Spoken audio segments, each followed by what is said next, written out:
I'll just give you a quick background on me and then just really leave it open to questions since that's kind of the focus of this. I work at an enterprise organization as a senior AI prompt engineer is my job title. It's really a lot more broad than that, what I actually do. So partly I do, work on prompts, partly I do all sorts of stuff, training, kind of like our one generative AI person. So really anything related to that, I'll be working on.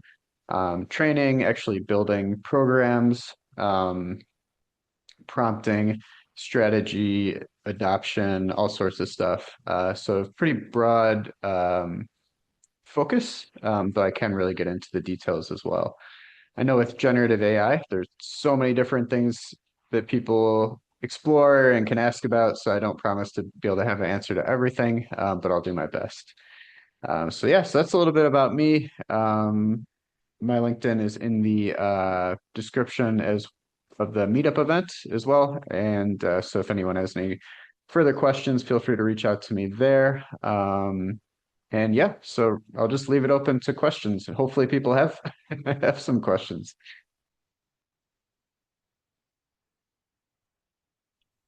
I've got a million Cool. questions. Um, my first question, how do you convince a corporate hierarchy to adopt AI? Yeah.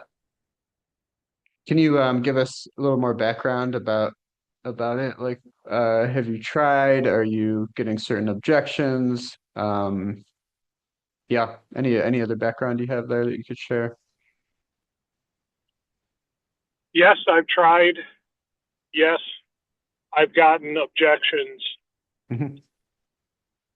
I think hearing you ask that question, it tells me I need to learn more about their objections because they haven't been completely clear about that. Just that they're very hesitant. I'm not really sure why. Mhm. Do you have any So information? Yeah, go ahead. Sorry. yeah, that's what I need to find out Sure. more about. I think the slowness is more from they have a number of policies and they're moving slow, essentially to make sure that they follow these policies. Hmm. So I think that's what I need to do: figure out the Yeah. policies and figure out how to help them with that. So thank Yeah, you for that's that. sure. Yeah, I have some additional thoughts I could share as well. Yeah, I think that's a common objection where there's a lot of policies in the way. There's a lot of fear, probably, of, what if something goes wrong?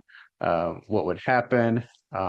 My point of view would be like there should maybe be some fear on the other side. So that could be something you potentially address is like you should be afraid of not adopting it. Like, what is the cost of, not adopting AI? I think it's kind of a moment where it's almost like the personal computer was released and how much things changed. At that time, there was all sorts of people who had that same objection, right? Where they're like, all right, this violates our policy. Like we have paper documents for everything. And, this is like what we know is secure. Paper is secure. I remember seeing some person, it was actually a relative of mine who was around during that time selling computers, and she would, bring a computer to a company and try to sell them the computer, and they would say things like, the paper is like disappearing in the machine, like we don't know where it went. And I think we kind of had all those same objections at that time. So I would say, if you can kind of hit on that fear of the other side of like what happens if we don't adopt it, we're just going to be completely left behind. What happens if, we're competing with a company who has, maybe less employees than us, and so they're able to do everything way more efficiently, because they're using AI. Yeah, Yeah. yeah, thanks. They're feeling a little bit of that already, but I think one Mhm. part of it is that we don't have clear enough applications of enterprise IT yet where they're really feeling that fear in a specific way. Mhm. They Yeah. to be motivated, they need specific numbers. In other words, Mm. you need to do this to get X productivity, or Hmm. competitors will get that. Something along Yeah. that line. And by the way, I two of the biggest areas that involve their policies are evaluations and guardrails. And I was wondering what's the best way to do those two things? Thanks.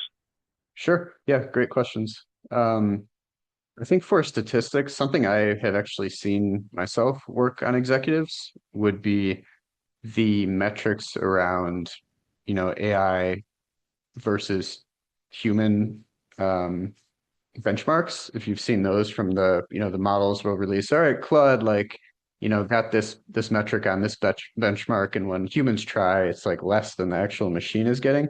And kind of looking at some of those like across different industries, just to see like, okay, there's clearly like very advanced intelligence here that we should be leveraging. So that's one thing. Um, Partly as well, one of the issues we run into here is the fact that a lot of the benefits that we're getting currently with AI, it's like average users like using it. It's like just some person like in their regular job using ChatGPT, and now they're doing like twice as much work because they're just able to apply that to their job, basically. So some of the issues with that is the fact that you know, people are doing so much with AI on their own, but it's harder to measure that. But a lot of the gains do come that way. Yeah, what was sorry, your second question, your second part of that question? How can we best use evaluations and guardrails to meet those policies? Hmm. Um, so I guess it kind of depends on like what you're doing.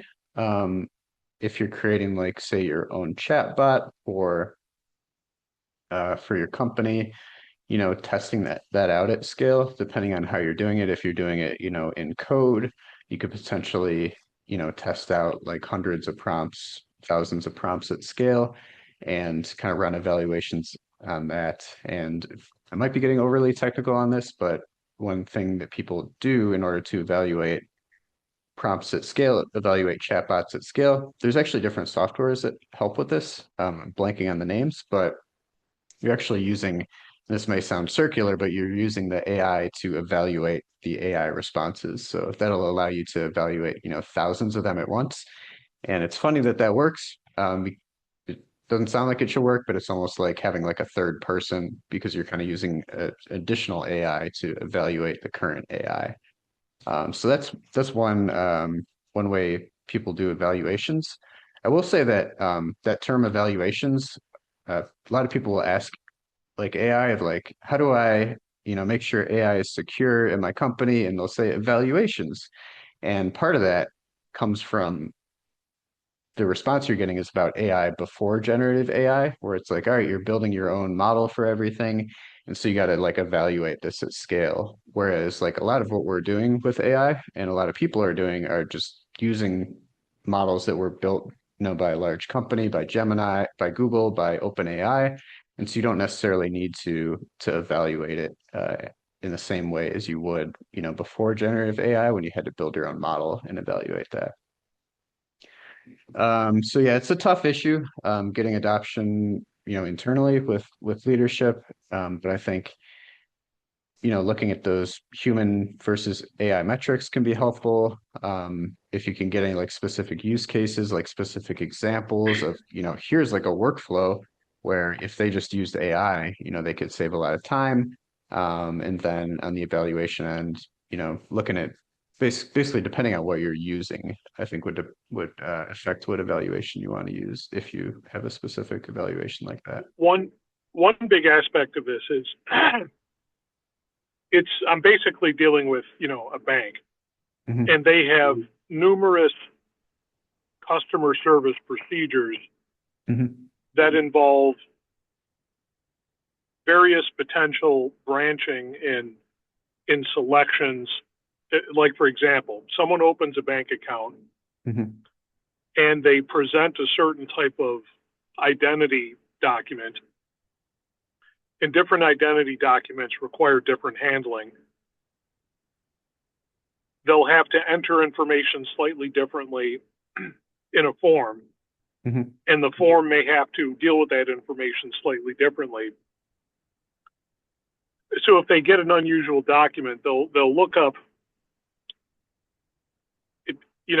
a paper document, a PDF, in a knowledge base that explains to them the requirements. Mm-hmm.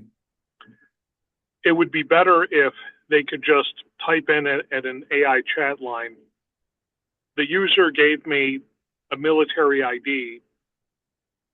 How do I handle that? Mm-hmm. What requirements does that have? And then it just answers. Yeah. But the problem here is you can imagine that if you had an AI that gave even a slightly wrong answer to that type of Mm-hmm. question, that would be basically a disaster, because that would cause the agent to basically break the law potentially, Mm-hmm. because they mishandled the document or got the wrong information. Mm-hmm. Because there's very heavy regulation, in this Sure. area, and it's very exacting. Yep. So because of that, it needs almost like a math-like precision in what it's telling the user. So how do we get that with prompt engineering or RAG or something, and how do we Mm-hmm. check that? Yeah. I'll give you two possible options to answer the question. Essentially, one would be there's certain systems that are more exacting than others. If you're creating like a Python script and you're like chaining prompts together, you can be very precise about how you want a system to work. There's certain systems, I'm not a big fan of like a Copilot, but the way it's set up on the back end, there's like a very deterministic element of it. If you're creating like an agent in Copilot Studio, for example, so that can help get more repeatable results. Okay, Um, by the way, you say you don't like Copilot, but it mhm. sounds like you're saying you don't like it for some reason other than its determinism, because it's good at determinism. Is that correct? Um, yes, yeah, it's very heavy lift often to like maintain something like that, just because you kind of have to build like a custom workflow for anything you want it to do. And I guess it's something I shouldn't say for sure on because I haven't gone through the process of actually doing that. Um, Yeah, but that's okay. We're speaking loosely here, and this is mhm, all brand new stuff. Everyone's still figuring this out. As far as mhm. I know, there is no bank that has Yeah. an ideal AI adoption. So this Mm, is all up in the air. mhm. But it Sure. sounds like you're saying that Copilot has more of a traditional program demanding deterministic approach than other types of AI systems. Is that correct? Um, yeah, if you use like Copilot Studio, the way you build an agent is like it's almost like building a Power Automate flow where it's like you have to tell it every single thing it has to do. The problem with that is like, it can people use chatbots where they'll answer all sorts of questions like you can't predict what they're going to ask. And so like the problem is it can kind of break, if you don't know exactly what they're going to ask. But it That can be more. Mhm. that sounds like chatbots from 4 or 5 years ago. Yep. Yeah, They're that's why I'm still not a fan of Copilot. Yep, exactly. That's how it Um, used to be. yeah. But my ultimate advice for something like this would be it's more of a user training question. Like we have the same problem with the internet if you think about it. Like, there's all sorts of false information on the internet. But we've kind of learned to deal with that and still be able to derive value from it. So I think like ultimately a chatbot should be something that, we recognize it can be incorrect. And it's getting so much more rare if you're using like, say GPT 5.2, so much more rare that it is incorrect. The, But yeah. the issue here's the issue with that, and this Hmm. is kind of a fine point, but it's meaningful. Hmm. the way it is now, something like a chatbot gives a very general answer. They'll type in, how do I handle a military ID? And it'll say, Mhm. consult these documents. And then Yep. it'll list 2 or 3 documents. They open the document, it's a long legal document that's hard to understand. Hmm. But so that's the problem. They now have to read this long document and Yeah. try to figure out what they're supposed to do. But on the other Hmm. hand, if the chatbot tells them do this, this, this, this, if it gives them exact directions, then it has to be completely correct, or they're going to follow those directions and make a mistake. It's hard to find a balance between those two things. Like it would almost have to say something like, I believe these are the directions, but double check it because I'm not Yeah. sure. Yeah. I mean, with generative AI, it's never going to be 100%. Like, I don't think we can ever say like 100% it will never make a mistake. You can add things like that where you like say you're making a custom GPT, which is like a chat GPT agent.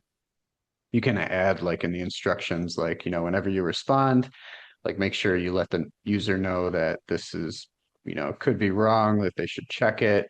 If you have people trained on, how to use this stuff, it'll actually show you the source and they can go in and check the source and like do like control F or something, to find the quote that the chatbot's referencing. What do S- you think of a generative system that hands off the chat flow to a traditional deterministic system? Is that a thing? Um, yeah, I think for certain use cases, like you can basically have it, trigger like a traditional flow. Um, I think that's possible. That that might be the necessary compromise. It seems that my impression, I don't know, I'd love to hear your idea on this. My impression seems to be that the ultimate lack of certainty and reliability and hallucinations with LLMs is the defining Achilles heel that is currently limiting it and may continue to limit it. Yeah, my opinion is it's just kind of a new technology. Like we could say that about people too. We could be like, all right, Jeff could make a mistake at some point, and so we can't like let Jeff like talk to clients ever because like he could potentially, make a mistake. Yeah. But imagine saying that about interacting with the database. Like in other words, saying that this is a computer system, but you can't really trust it. That's like a new thing because past Mhm. systems such as interacting with databases, you could trust it, and if it did make a mistake, you could look at the log and fix the mistake. Yeah, I guess like the setup I would propose normally would be like that human oversight. So it would be like, maybe you only give these chatbots to people you can trust, to actually check and verify for important information. Like there's lots of, tools people probably have access at work that like could do damage if the person, who uses it is not trustworthy. Um, and so that's kind of what I would suggest. Like, for example, like I use it to look up policies at my job at work. I'll look up like I'll use our employee handbook and ask it questions about that. And, if it's like not something serious, like maybe I won't check it. Like maybe it's not the end of the world if it's wrong. It's like kind of a balance It, in my opinion. Like, but if it is serious, I'll use the AI response and I'll do a control F search in the actual employee handbook document, and then I'll find the exact spot that's referencing and double check. But I didn't rely on the AI for the answer, but it saved me a ton of time, like trying to find, where the answer would be, have, basically. have you seen any Gen AI applications anywhere that where the application is trusted to make some type of legal or monetary transaction? Um, yeah, don't know off the top of my head. I can think of one that comes close, which is you can talk to Google Gemini and you can say, find me a flight to Atlanta next weekend, Mhm. and it'll list the flight. You can press the button that says buy. That's about the closest I've Hmm. seen. But the reason I ask that is if we don't get to a point where we can trust a Gen AI system to do that, it's going to be fundamentally limited. If we can't get past the human in the loop requirement, then we're limiting what these can do. Um, I don't know. I guess I would see it like kind of like a person, like I don't want to keep repeating the same example, but just kind of where people can make mistakes too, and we still have important roles for people. And I think these are going to become so much more reliable over time, and I think they are already in a lot of ways, and just people don't know the right setup. It, that is a good point because databases make mistakes. They don't make them that often. It's like one in a million, but they do make Interesting. mistakes and they have error logs. And when it Mm-hmm. makes a mistake, you can reverse it. Maybe we Mm-hmm. need that for Gen AI. We log what it does and we set it up so that if it does something we don't like, we can reverse it. Yeah. Yeah, and there's also like the machine thoughts. Like if you've seen on ChatGPT or Gemini, you can go in and look like what was it thinking when it did that, and you can use that to kind of debug of like, all right, this went wrong. Here's where it went wrong, and here's how to adjust the prompt or setup to fix it. When you I when you say machine thoughts, is that a Chat GPT feature or something? It shows what it's thinking. Yeah, multiple different AIs have this now. I believe Gemini has it too. I don't recall if Claude has it, but yeah, when you ask it a question, like sometimes it'll take longer to answer. And that's because it's like using more compute basically to think through the answer. Are, And are, mhm. are you talking about how it flashes at the top of the screen what it's doing? Yep, yep. Okay. And some of Oh, them okay. will actually let you click through and you could see more details. And you can I use that a lot to be like, all right, what went wrong? Like, let me fix this agent so it doesn't do that anymore. Thanks. Yeah, You've been generous with these questions, and it's obviously this is quite valuable. Uh, awesome. here's one last question. Mhm. How do we best do context management?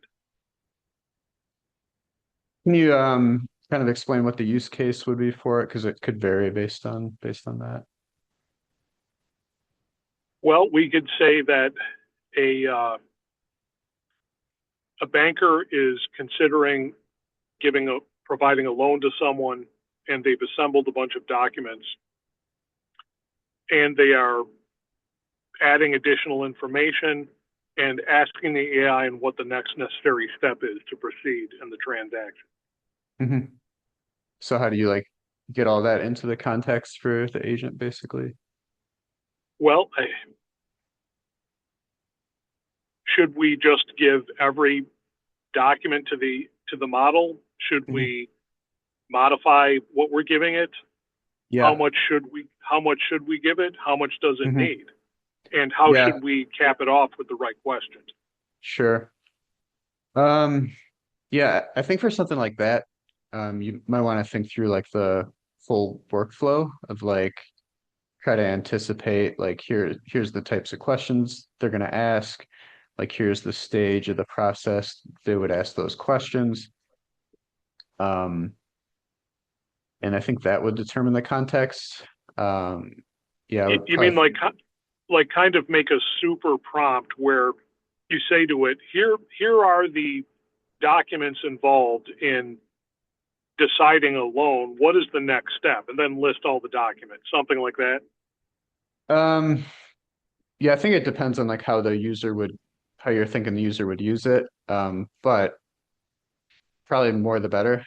So having more context tends to help. If you have more context, like you probably want to explain to the AI and the instructions, like say you're using like a chat GBT agent, you would probably say like, here's the documents you have access to, like here's the reasons to use this document, here's the reasons to use that document, and all that. And it can kind of like dynamically decide what to use for different So questions. so don't just drop an unexplained document into the context. Explain some information about the purpose of this document. Yeah, that can help. Um, yeah. What do you think of LangChain? Is that still the number one general AI application tool? I haven't used it in a while, to be honest. I tend to work more with it's like the OpenAI API. I tend to You use just that. you just work with it directly through Python or Yeah, JavaScript. yeah. And there's a lot of things like in LangChain that used to be like, all right, you needed to code it manually. Would you say that RAG is now the most important tool, and that it does help prevent hallucinations? Yeah, it's really helpful. It's just kind of the concept of like instead of relying on the AI to like find like just sorry, my brain is blanking after a random person joined and went nuts in our Zoom meeting here. Um, yeah, so RAG is kind of if anyone doesn't know what it is, it means Retrieval Augmented Generation. And the idea is like you basically give a bunch of information um, to AI and it's like pre-processed and it can like go, pull that information whenever it needs. So that example of like asking an AI about something in our employee handbook, when I attached our employee handbook to ChatGPT, or just anytime you attach a document to most of these AIs, it uses retrieval augmented generation in order to reference that information. So instead of just like asking, the AI about the employee handbook at my company, like I actually give it the employee handbook, and now it has that information. And it has like this authoritative source in order to answer questions. And in that aspect of like attaching authoritative sources, which is kind of why people use RAG, is a very helpful way to use AI because instead of like relying on its, just randomly finding the right information, like you're like, all right, here's the exact information that you need to answer this question. So yeah, I think it's pretty important. Thank you for answering my endless stream of questions. No, Only that's two great. left. I'm so I glad. hope Yeah. these I don't other. know if anyone else has questions, so I think this is perfect. If you do, just say something in the chat and we'll let you jump in. But I think you're probably the questions we got for now. So this is really helpful. Appreciate it. Okay, I'll give Amy a chance to ask a question before my two last questions. Do you have any questions, Amy? Sure, yeah. So I Cool. mentioned I'm a job seeker, Hmm. and I had the opportunity to go to this wonderful presentation online. A woman out of Canada um, who was like showing people how to use AI, and she talked about these. Well, the point is, I lost my notes, so I've been No trying to worries. recreate what she taught us. So just bear with me while I try to explain something Sure. that I don't actually remember. But it was very useful. And what she was doing was she talked about these chunks of prompts, and Hmm. what she had like four prompts, and it was to get AI to help you like identify companies with openings in the area. Hmm. And she started out, if I remember, by like saying you are the top recruiter in Charlotte, Hmm. and you specialize in whatever, she chose as her example. And then there were three more chunks to this that I can't really work out. So if you have any insight on that to help me sort of recreate what I had already learned, that would be Sure. great. Yeah. Yeah, I teach like prompting classes too, so I'll just kind of give you some of the main key information. Great. One of the things I would say, in addition to this, you won't hear this from other people probably, but I think a lot of that stuff, like give it like a job title type of stuff, like you don't really need to do anymore. Since it learned to think, quote unquote, like a lot of that it's actually kind of trying to do on the back end. So like say you'll ask it to, find job openings in Charlotte. It's already on the back end, like trying to modify basically what it's doing, like to give you the best result. So you don't necessarily need to say like you're a recruiter. However, some people like doing that stuff. Some people find they have better results. I think that's all fine. And to Some other, piggyback mhm. onto that, Yeah. I'm thinking like I'm looking for customer service or administrative, but what would be ideal is if I could say, I'm a person with these five Hmm. skills. can you identify open positions Yeah, or yeah. job titles? That would be wonderful. Awesome. Let me I want to share my screen right now. Because I've been kind of all over the place. I have a varied background. Cool. Um, share. Cool. Can you guys see my screen? Yes. All right. Uh, so this is And just to be Mhm. sure, like, is this what you are here for? I mean, is this appropriate Yeah, as far yeah, as the for question? sure. Okay. Yep, 100%. Yeah. I Okay. put this is what I do at work too. Sometimes it's like very like high level, sometimes very medium, some all over the place. So yeah, this is perfect. Um, cool. So the way I would do this is I would use a feature called deep research, Okay. and that'll do like a big long research project, basically uses tons more AI power, essentially like a lot more AI compute than just like a regular chat for something like this. You could say here like I am looking for work in Charlotte. I can't spell. AI can spell, it doesn't matter. Like You just have here an extra are O. my qualifications. And you could list, just anything about you. And this is like the key principle of prompting, known as like context. And the reason this is like a lot of us just kind of speak to AI like almost like we would speak to a friend. And like our friends will just kind of know this stuff about us. They'll kind of understand the non-explicit things that we're saying sometimes. But with AI, sometimes it helps to be just more explicit. So you can just say, really whatever you want in here. So you could give like, here's all the things I'm good at. Here's the things I know how to do. You can attach your resume. You could do that. You could include like your link to your LinkedIn profile if you want. As we were talking about before, just additional context often is better. So giving it even more information can get even better results. I do that a So lot when I'm trying to match how well how my resume matches to a current job description that I found.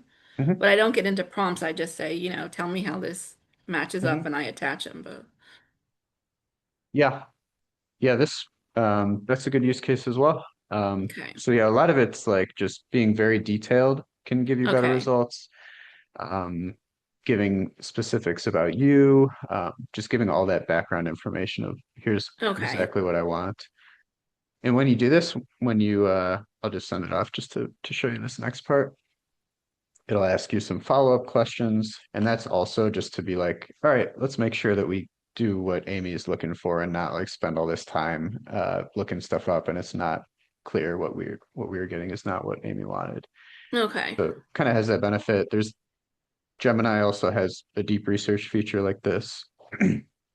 I use Um, Claude a lot. Is that the same? cool. I can't recall if Claude has deep research, but Okay. stuff like this can be better with deep research. It can be better if you, a lot of these sites also let you change to a thinking model. Okay. That can give you better results because it's basically spending more compute, more AI power to answer your question. Okay. I'll show you one other thing here in ChatGPT.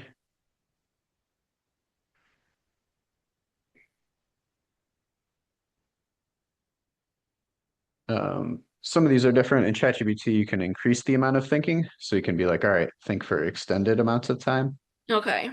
And that will also, for something like research, that can give you better results. But yeah, there's what that lady was talking about, I bet this would be a good way to show AI use as She well. was really, she kept saying that he's like a 10-year-old, so you can't tell him too much at once. She Uh, emphasized that a lot. So I'm trying to think like that, but um, I'm not sure I got that thing, principle down. sure. Guide. Google created like this prompting guide, Okay. and I wouldn't be surprised if a lot of the things you saw in there were in here. And what I'm going to do, just to show another use of AI here, so I'm just going to give this to ChatGPT, and I'm going to say, Let's see, give me a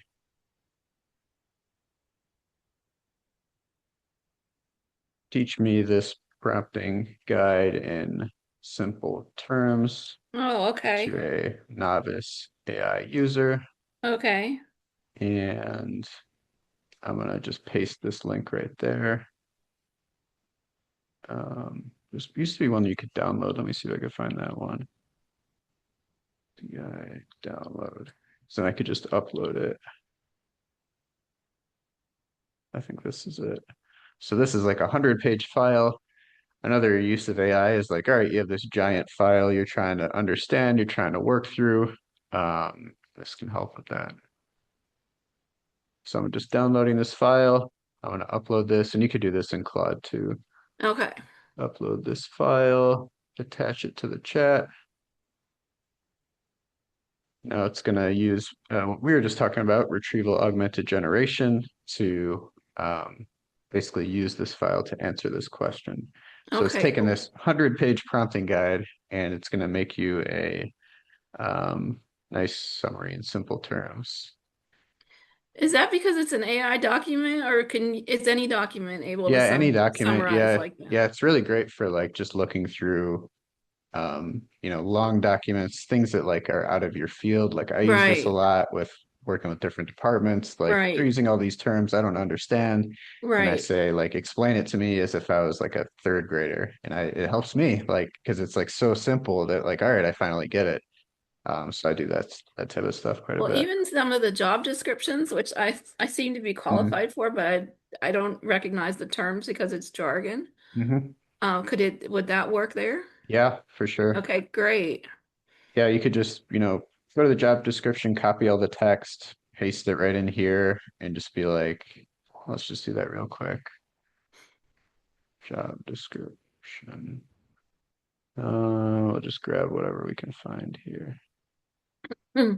Text prepare job description. And let me actually just use the link because I think Claude might have more limits for what you can paste in the chat. Cool. I'm gonna open a new tab. This meeting things are in my way, so I can't see the new tab button. There we go. ChatGPT. So I'm just gonna say, we're gonna say, explain the complex terms in this job description Oh, to nice. a Okay. sixth grader. Yeah, it's like brilliant. Like it can teach you anything. It's amazing. Wow, okay. Just paste the URL in there. And while we're waiting, I'll just run this other one. In this job description to a sixth grader, is that what you said? Yep. Okay. Explain it to a sixth grader, or like explain the complex terms to a sixth grader. Okay. Cool. And I'll when this other one gets done, I will. Are you in the meetup group? Is that how you found this? Yes. Cool. If I don't end up pasting it here, I'll just put it in the chat in the meetup group when this is done. Okay, that's really great. Awesome. Awesome. Any other questions? Yeah, so I don't know if this is possible, but Hmm. I do a lot with spreadsheets because I'm constantly applying and contacting people, and it's a big, extended spreadsheet of contacts and the date and everything. Is there Hmm. any AI use for that that could simplify that, or is that just kind of, I mean, it seems so 1990s or something. I don't know. Yeah. Yeah. What can you get more specific about you said pasting contacts into a spreadsheet? Is that like from one spreadsheet to another spreadsheet? Oh no, I just meant like I'm just manipulating these spreadsheets that are real basic and Hmm. not, Yeah. I mean, it's mine, but it's still not user friendly. Yeah, for sure. Yeah, AI is really good with that stuff. It can like execute code on your spreadsheet almost like a developer or a data analyst would execute code to like analyze data. So it's can do pretty cool stuff like that. Um, I'm just gonna have it make us a spreadsheet and we'll show you kind of how it works. Like, but an Create ideal a. thing would be when I need to go back and um, if it would tell me, you haven't, you should contact this person because you talked to them a month ago. So like if it prompted me, reminded me to go talk to that person again, that would be wonderful. That would be like amazing. Gotcha. So it would just kind of like a reminder that would show up on your Mm-hmm, computer or mm-hmm. something. Yeah. But if not, just even kind of Mhm. just better organized or more I, efficient. I've got an idea on that. Yeah. Okay. Uh, Number one, install one of the many contact management systems that salespeople use. There's a bunch of them. Number two, use an AI agent to control that contact management system. Interesting. Okay. Thanks, That's Jeff. it. You're welcome. Can you give me an example of a contact management system that I might recognize? Goldmine, Zoho, Salesforce. Salesforce. Okay, I'm definitely heard Salesforce. Yeah. And those are something you probably wouldn't do on your own. It would probably be like if you were like whatever company you were working for, like they would have that contact management system is Yeah, my yeah. guess. So are you And talking about like that, almost like a customer relationship yeah. management? Oh, Or I okay. guess, or maybe that's not what you had in mind, Joe. Well, Zoho does have small business and personal Hmm. versions. There are now uh, cheaper systems that do that. They're pretty simple, but it's useful just to have something organized to do that. By the way, are corporations buying AI products such as perhaps agents or consulting and in marketplaces? Is there much of a market for any type of AI services or products outside of corporations now? Can you be more specific? I'm not sure I understand. Let's say a corporate department had a need to create a document system with AI to answer questions. Are they likely to go outside the corporation to buy a third party product to do that? And if so, how would they go about doing that? I think it all depends on the use case. There's a lot of things where maybe you would have somebody build you like a custom AI agent for that specific use case.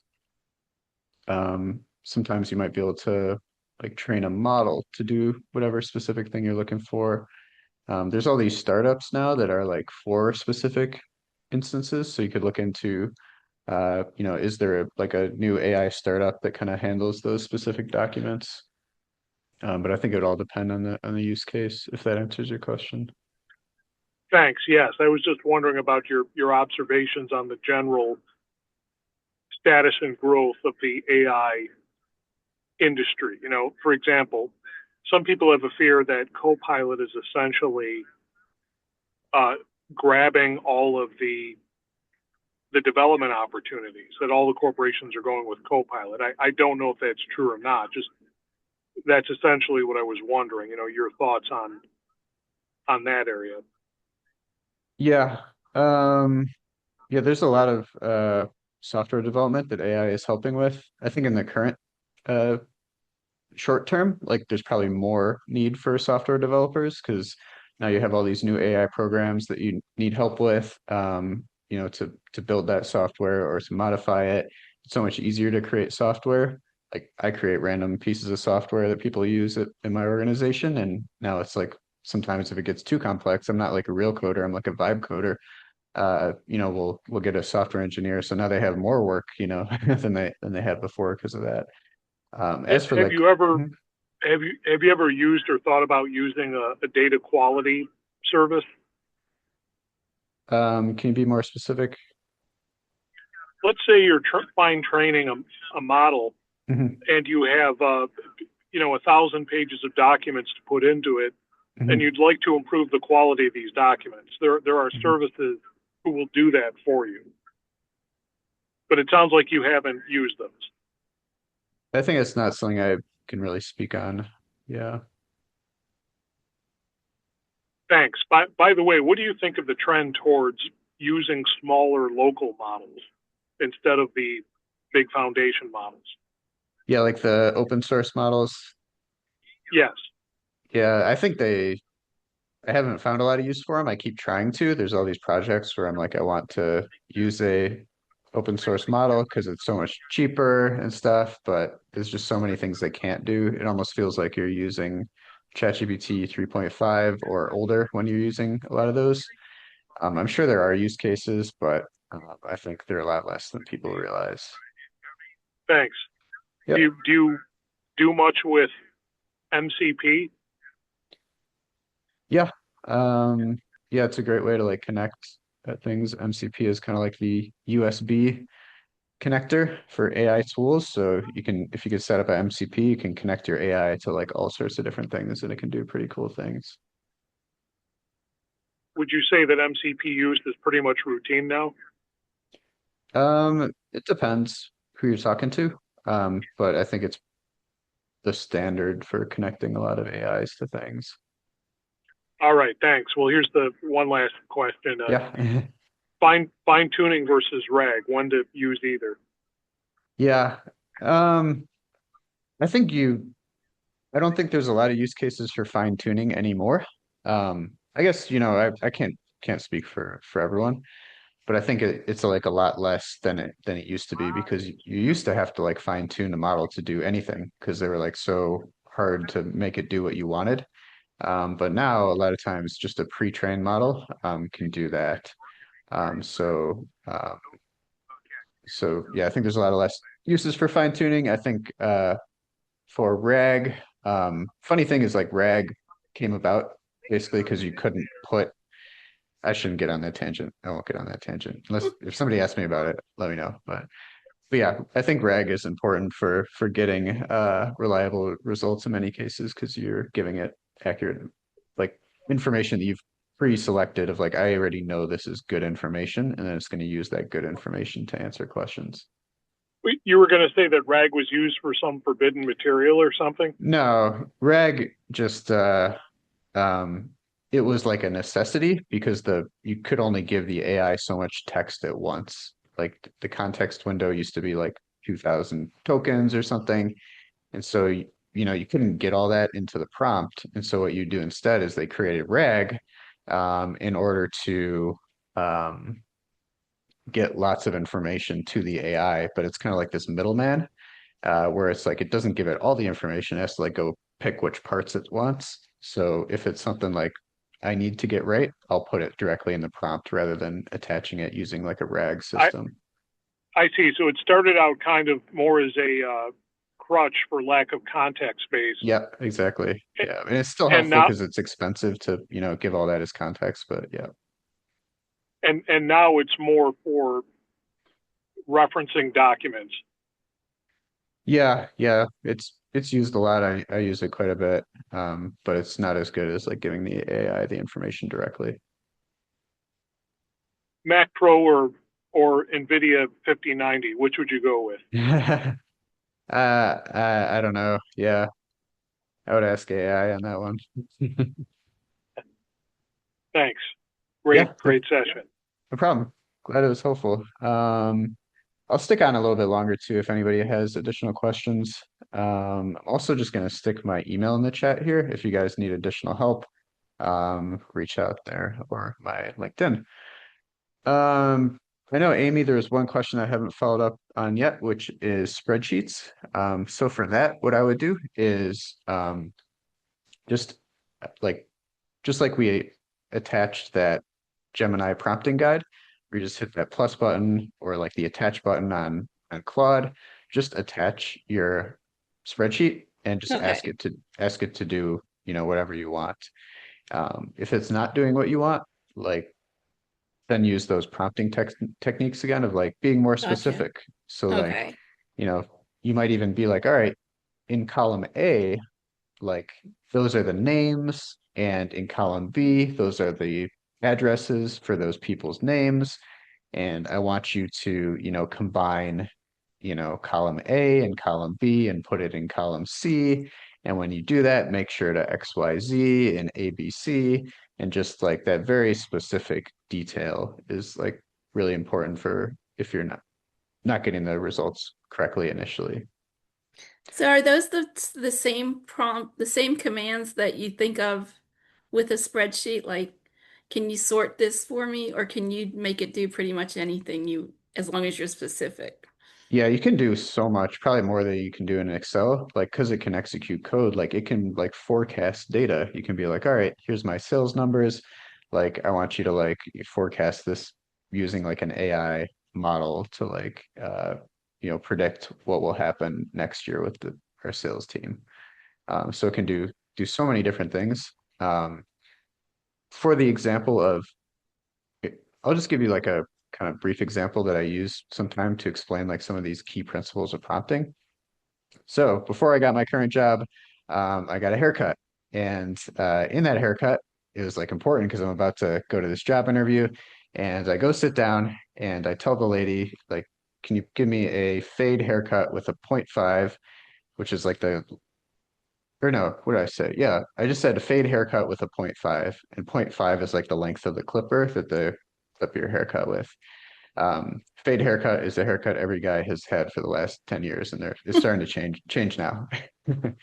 Um, at the end of the haircut, she asked me, "Are you in the military? Why do you get your haircut so short?"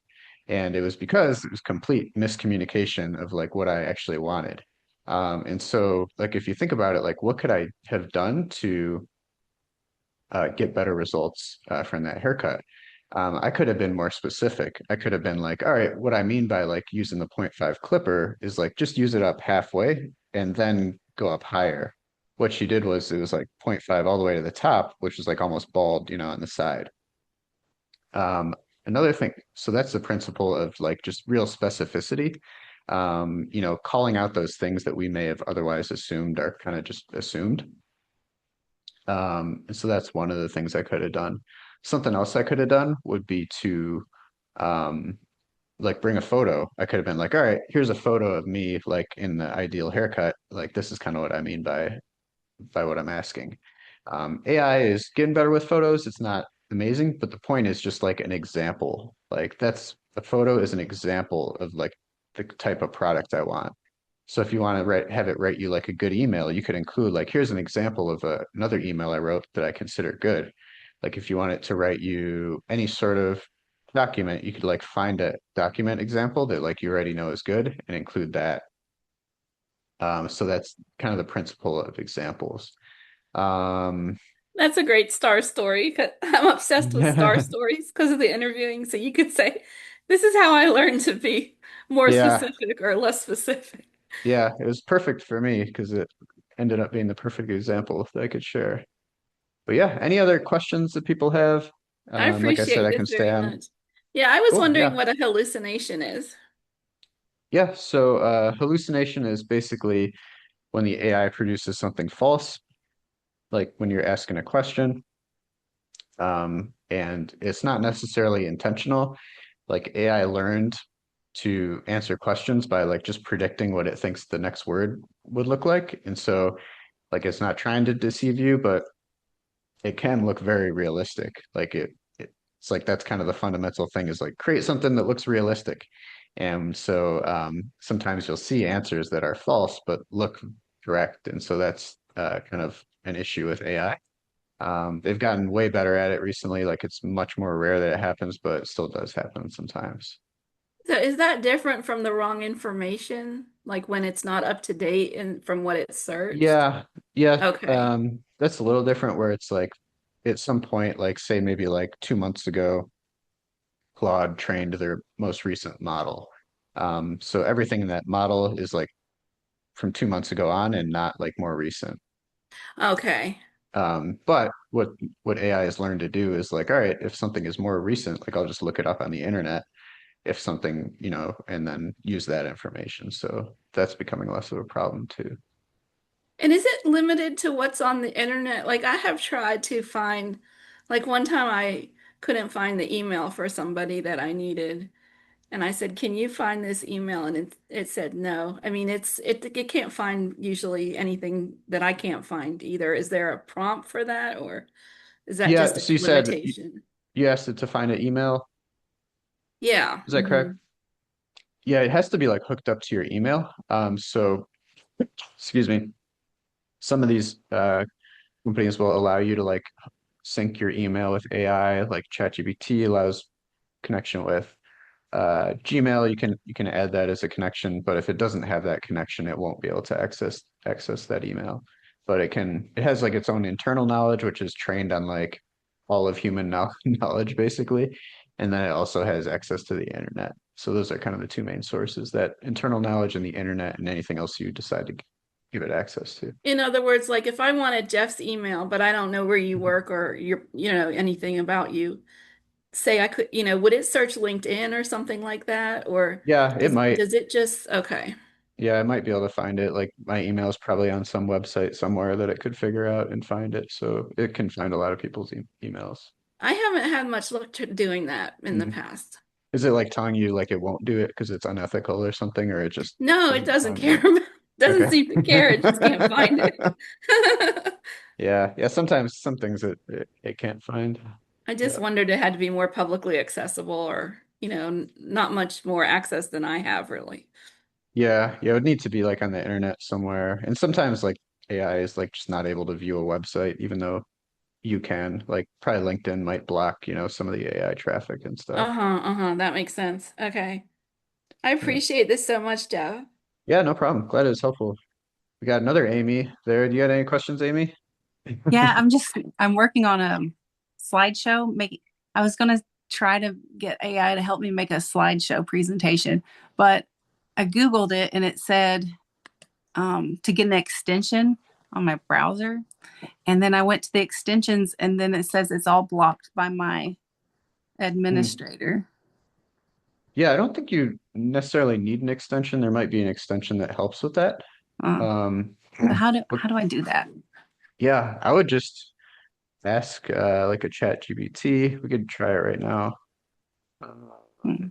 share my screen.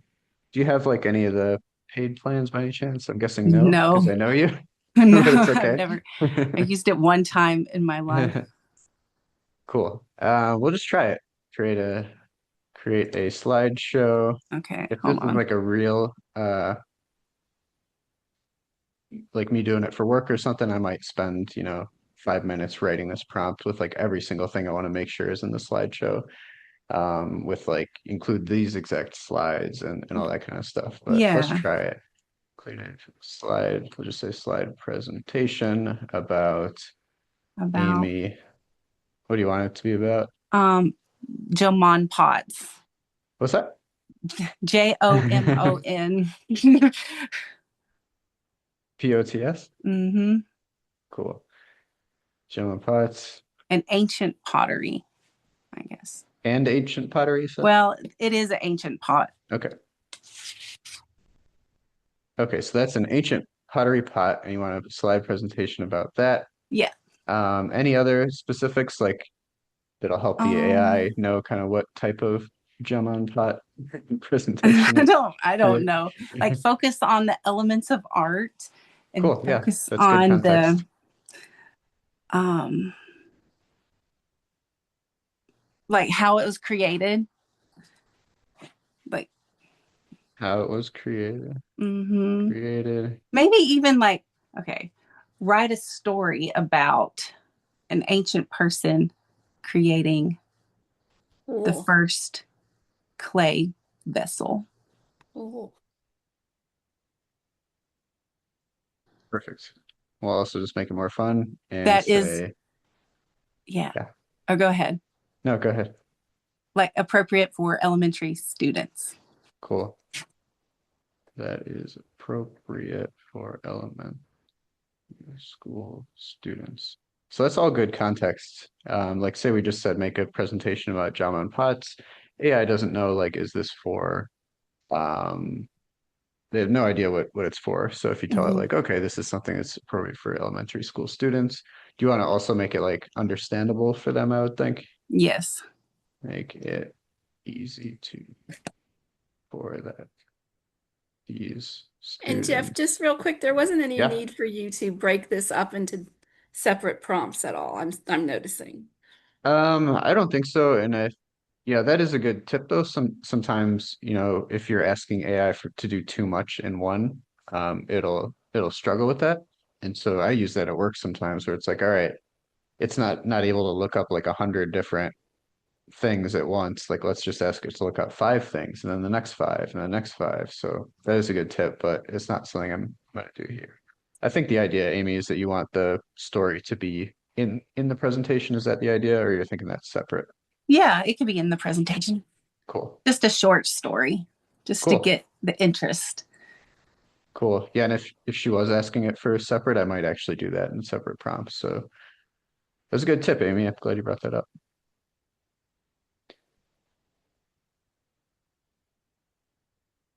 All right, so this is a good Wow. example where like this is cool, but it wasn't exactly what I was asking. Like I kind of wanted a Hmm. slideshow. So just like my haircut, I was not specific enough. Huh. But another principle with AI is like nothing is wrong. Like just like anything, like you do it, then you adjust and adjust until you get what you're looking for. So after this is all created, I'm going to see, I'm not 100% sure how well it's going to do, but let's see if it can make this into a slideshow presentation. Yeah, it's offering to do it, which doesn't mean it can do it, but we'll try. Let's say Google Slides because I think it Yeah, I is want better Google with that. Slide. Yeah. Nice. Put this in a Google Slides presentation. That was so fast too. Yeah, yeah, it's amazing how it works. I don't see it. Is it? Let's see. It's generating right Oh, now. okay. So yeah, so this is what it's doing in the back end. This is the thoughts I was talking about earlier that you can click into. So right now it's using Python code to create this presentation. So it's putting all this text into the file. This could suck. We'll see. But I think presentations it's still getting better at of like making them actually look good. But there we go. We got our presentation. Let's take a look at it. Looks like it was actually in a PowerPoint.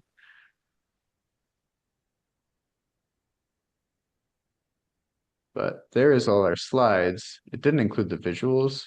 Let No, Hmm. me just try one more thing here because I just paid for a Gemini subscription and I think that's it might still be able to do amazing this though, how fast better. it was.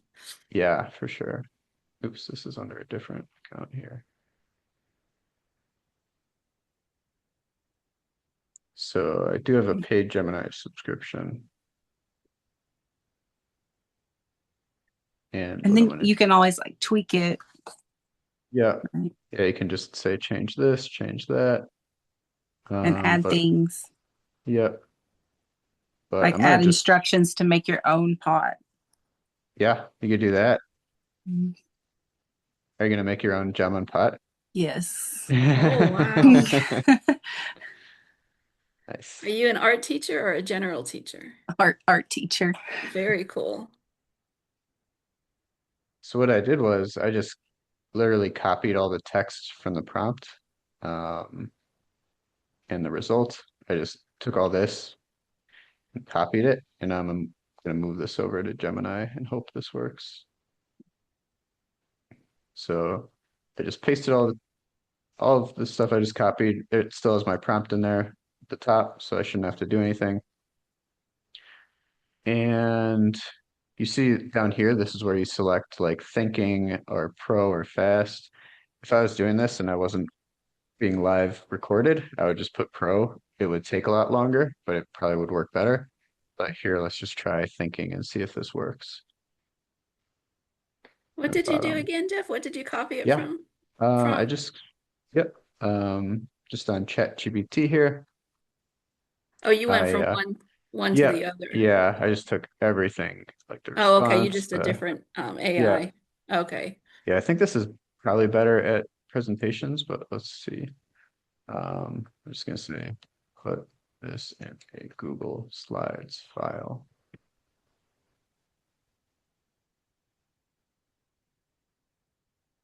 That's the thinking. I'm focusing on the visual elements of Gemini pots, Mm. specifically the shape, form, and texture. How fun. I'm outlining the slide content. It's already finalized the layouts. There we go.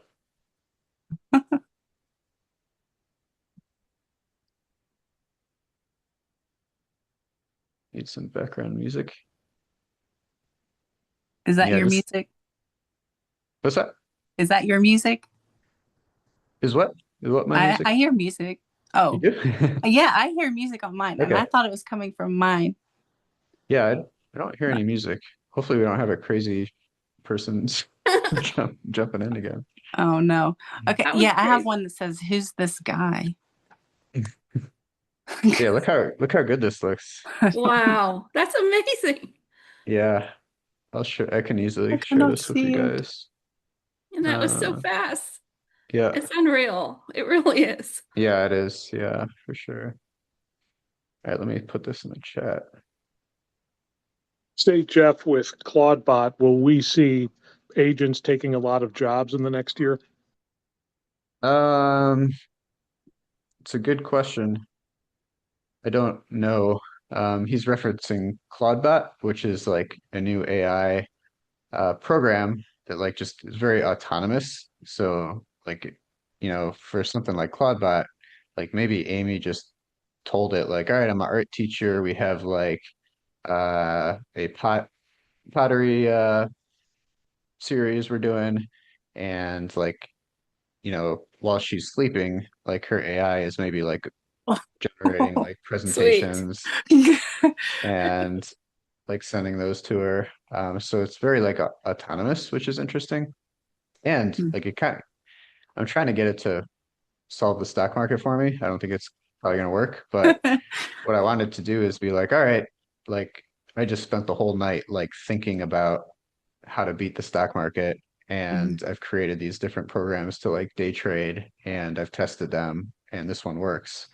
And because it like can like spend, you know, the amount of thought that was used to create this presentation was probably the amount of thought like you would do in like 5 days, like that, how much like thinking is going on in the background that it's not even showing you.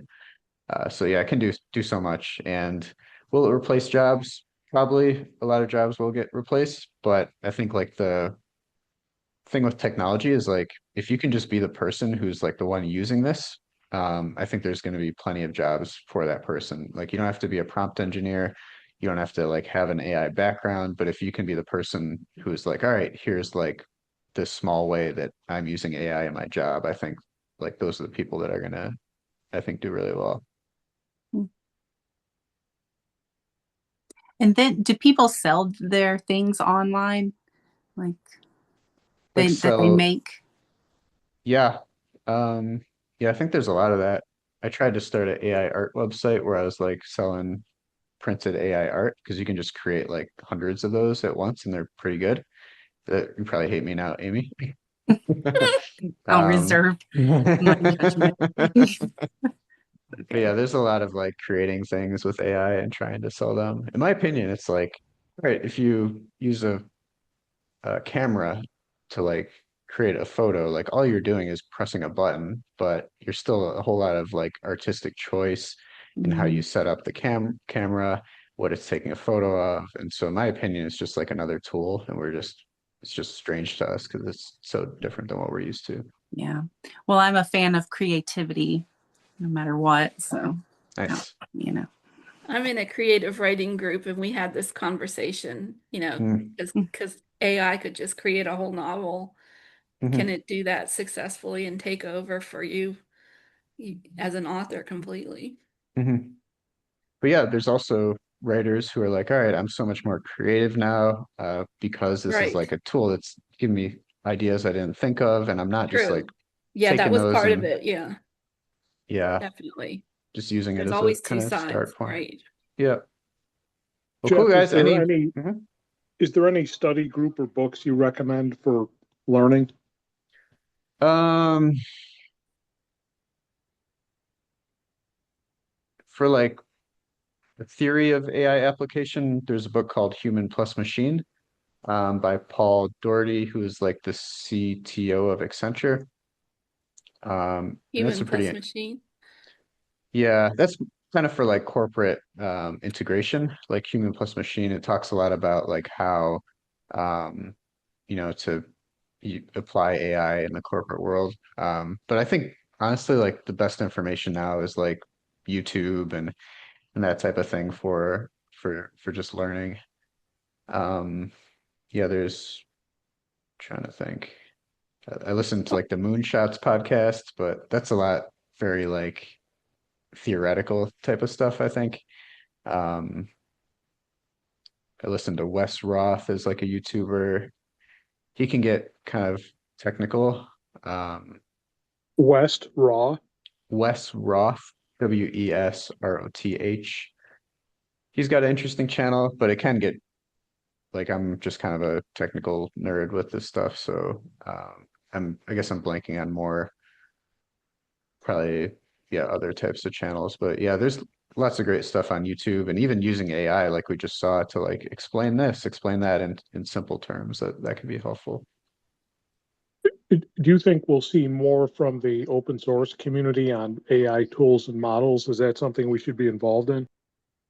I think models they're really falling behind. Um, I think the big companies are just kind of have a pretty good lead now with models. Um, for like other tools like you mentioned Claudebot, like that's an open source tool that's, way ahead of the big companies because like open source isn't worried about getting sued like probably, Claude or ChatGPT is. So they can be on the forefront in a lot of ways, but it's very unsafe, obviously, to just give an AI control of your computer, which is basically how that works, and just let it do whatever. Well, thank you. I hope to see you again at some point if you do this again. Awesome. Yeah, It's sounds good. really Thanks. nice. Thank you so much. Yeah, no problem. Appreciate you guys joining. Yeah. Feel free to reach out. I put my email in the chat. I do consulting. And yeah, we'll probably do another one of these. If so, I'll post a comment in the chat of this. But thank you everyone for joining. I hope you have a great rest of your day, a great evening. Have a Thank good you. You Thank you, too. Jeff. Bye, guys. Bye.